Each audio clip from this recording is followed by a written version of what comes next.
Hello বন্ধুরা, তো কেমন আছো সবাই? তো নিয়ে চলে এসেছে একটা নতুন হট মেনু, ফিশ ফিঙ্গার। তো ফিশ ফিঙ্গারটা কীভাবে আজকে খুব সহজে বাড়িতে বসে বানাতে পারবে সেটি আজকে আমি তোমাদেরকে দেখাবো।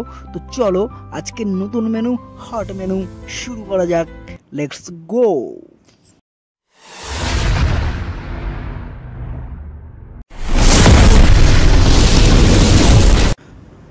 তো ফিশ ফিঙ্গার তৈরি করার জন্য অলরেডি আমি মাছ নিয়ে নিয়েছি। এটা হচ্ছে বাসা মাছ। তোমরা বাড়িতে যে কোনো মাছ ইউজ করতে পারো, ভেটকি বা ভোলা ভেটকি, যে কোনো মাছ বোনলেস করে মানে কাঁটাটা বের করে নিয়ে যে কোনো মাছ ইউজ করে নিতে পারো। তো দেখো মাছগুলো ঠিক এভাবে কেটে নিতে হবে।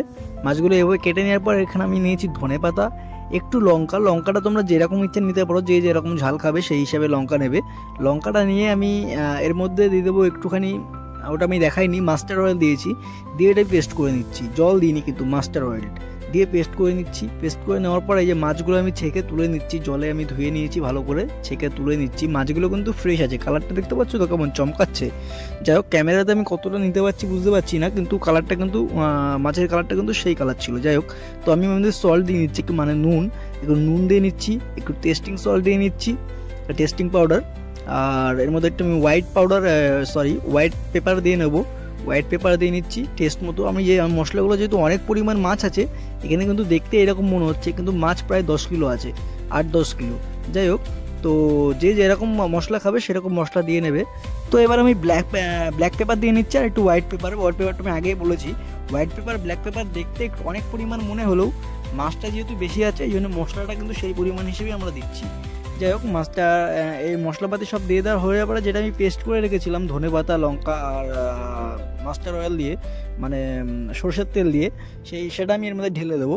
ঢেলে দিয়ে এটাকে আমরা মাখাচ্ছি ভালো করে, এদিক ওদিক মাখিয়ে নিতে হবে যেন সব মাছটা একটু বেশি পরিমাণ আছে, যার জন্য সব মাছে যেন লেগে যায় মশলাটা ঠিকভাবে, তার জন্য ভালো করে মাখিয়ে নিতে হবে।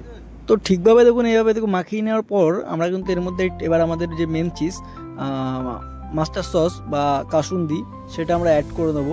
মাস্টার সস কাসুন্দি অ্যাড করার পর এটা যেন চারিদিকে মিশে যায়, তার জন্য আবার আমরা এটা ঠিকভাবে মাখিয়ে নিচ্ছি। মাখিয়ে একটু ম্যারিনেট করে হালকা টাইম রেখেছিলাম। যাই হোক, তারপর দেখুন আমাদের জিনিসটা একটু কম হয়ে যাচ্ছে বলে যে পেস্টটা আগে দিয়েছিলাম সেই পেস্টটা আমি আবার মিশিয়ে দিচ্ছি, একটু ডিম ফাটিয়ে দিলাম। তাহলে কি হবে, ব্রেড ক্রাম্বটা যখন দেবো ব্রেড ক্রাম্বটা এর সাথে ভালো করে ধরে নেবে। যাই হোক, আমাদের অলরেডি তৈরি হয়ে গেছে। আমার ব্রেড ক্রাম্বে দিয়ে আমি যেরকমভাবে করেছি এরকমভাবে করে নেবেন। যেহেতু আমাদের কাছে অনেক মাছ, সেহেতু একটু টেরা ব্যাগা লাগতে পারে। তো বাড়িতে আপনাদের কাছে টাইম নিয়ে ভালো করে এটা যত ভালো করে করবেন, দেখতে টেক্সচারটা অত সুন্দর লাগবে। টেক্সচারটা ঠিক এরকম আসবে, যেরকম টেক্সচার হয়েছে ঠিক এরকম আসবে, ফিঙ্গারের মতো। যাই হোক, এটা আমার অলরেডি তৈরি হয়ে গেছে। এবার আমি তেল গরম করতে বসিয়ে দিয়েছি অলরেডি। আপনারা তেল গরম করে নেবেন। তেল গরম করে মিডিয়াম তেল গরম হলে এর মধ্যে এটা ছেড়ে দেবেন, দেখবেন গোল্ডেন কালার হয়ে আসবে বা হালকা লালচে কালার ধরে আসবে। তো যখন ওইটা কালারটা চলে আসবে বুঝবেন যে মেনুটা আপনাদের তৈরি হয়ে গেছে। মেনুটা বাড়িতে বানান, কেমন লাগলো আমাদেরকে বলবেন। আর যদি ভিডিওটা ভালো লেগে যায় আমাদের চ্যানেলটা সাবস্ক্রাইব করবেন, ভিডিওটা লাইক করবেন, অপরকে দেখার জন্য শেয়ার করবেন। আর এরকম মেনু আরও পেতে চাইলে বা আপনাদের কাছে যদি আরও অন্যরকম নতুন মেনু থাকে আমাদেরকে কমেন্ট করে জানাবেন।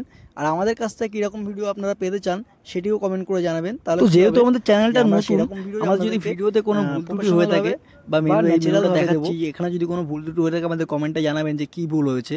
তো আমরাও শিখে নিতে পারবো সে ব্যাপারটা। তো ভিডিওটা অলরেডি শেষের দিকে। নমস্কার, কেমন হলো জানাবেন।